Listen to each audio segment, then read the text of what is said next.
It started on a calm spring evening, March 13th, 1997. The sun had dipped below the mountaintops and darkness was settling in, enveloping small towns, sprawling cities, and vast stretches of the desert.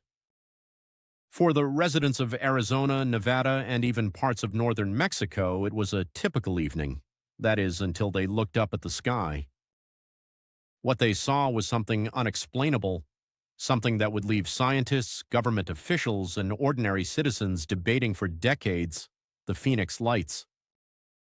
The incident unfolded between 7:30 p.m. and 10:30 p.m.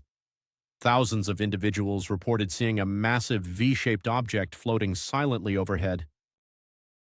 Moving southeast, the phenomenon crossed the border into Arizona, where the situation escalated dramatically. By the time it reached Phoenix, thousands of residents, from neighborhood kids to respected officials, were watching.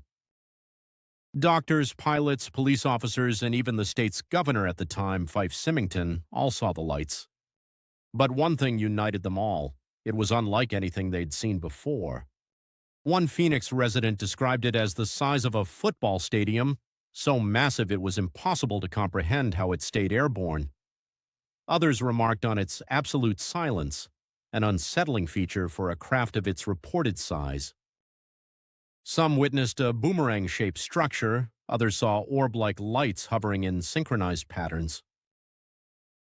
As the Phoenix Lights slipped out of view, an explanation seemed imminent. The U.S. military offered one. Aerial flares dropped during a routine training exercise at the nearby Barry M. Goldwater Range. But this explanation left many unconvinced. How could flares move slowly and silently across hundreds of kilometers, keeping precise formation? Why were no flare parachutes visible? And why did thousands insist they saw an enormous structured craft, not merely detached lights? Even Arizona's governor, Fife Symington, initially mocked the reports. "I'm a pilot and I know what I saw. It was bigger than anything I've ever seen. It was enormous. It was otherworldly." Years later, Symington reversed course, acknowledging the reality of what he personally witnessed that night. Adding to the mystery, radar systems at local airports failed to detect the object, despite its reported magnitude and visibility. Astronomers and physicists joined UFO researchers in demanding a scientific investigation. The Phoenix Lights should be the poster child for serious, scientific study into unidentified aerial phenomena, but instead it's fading into folklore, a disservice to the truth.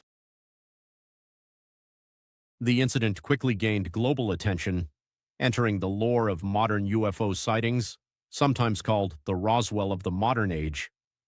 Phoenix even hosts an annual festival where enthusiasts gather to remember. How could an event witnessed by thousands, including trained observers, remain so poorly explained? Many point to government stonewalling and ridicule discouraging serious inquiry. Yet, for the witnesses, the event changed something fundamental. There's a sense that for one night in 1997, humanity glimpsed something beyond the boundaries of known science.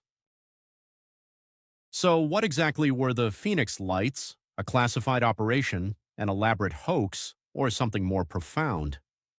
The sky fell silent that night, but the questions haven't. The truth remains out there, hovering quietly, an unsolved mystery echoing across the decades.